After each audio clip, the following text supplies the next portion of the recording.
Nolde was incredibly devout, and he was also devoted to his German homeland.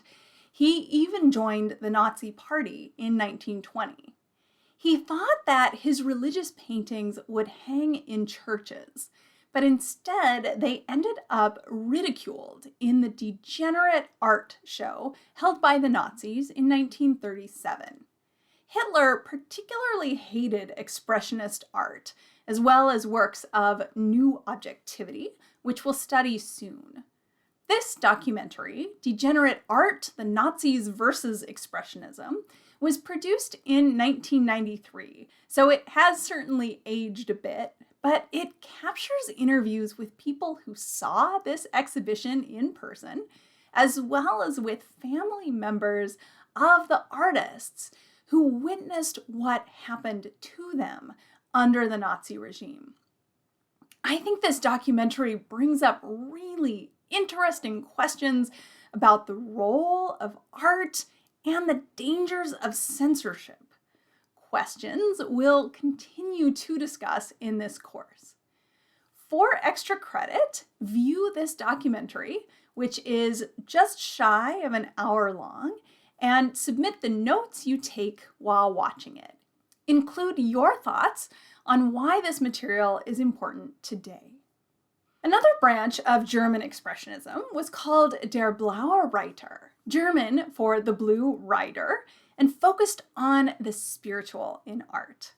One of the founders was the Russian Vasily Kandinsky, who had been born in Moscow, studied law, but at the age of 30, opted out of a professorship he had been offered and instead chose to study painting.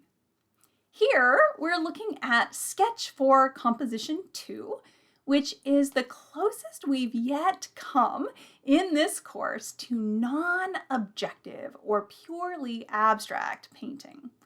Now, it's not quite non-objective because there are elements we can make out. For example, we see a horse and rider near the center of the painting, a common and recurring motif in Kandinsky's art. We can also make out some other elements that seem like people with rounded heads and one that appears to have an arm up in the air. The story goes that Kandinsky was inspired toward pure abstraction, or nearly pure abstraction, in 1908 when he entered his studio, saw one of his paintings, and couldn't make out any subject, just a mass of color and form. He realized that the painting was turned on its side, but that experience of seeing the painting without a discernible subject stayed with him. In Composition 7 from 1913, there is even less recognizable subject matter. Kandinsky's title, Composition, also nods to that lack of a single, clear story. Instead, there's an aesthetic blending of color, line, and symbol.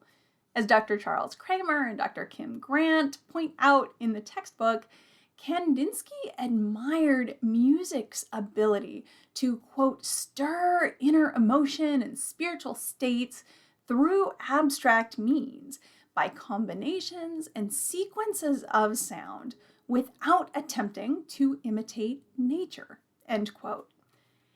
It can be challenging to write about purely abstract, non-objective art, but I want you to give it a try. Read about Kandinsky's art in the textbook and feel free to do some research of your own too, always being careful to cite it. Then use the Google Arts and Culture link to look carefully at Composition 7. What do you notice?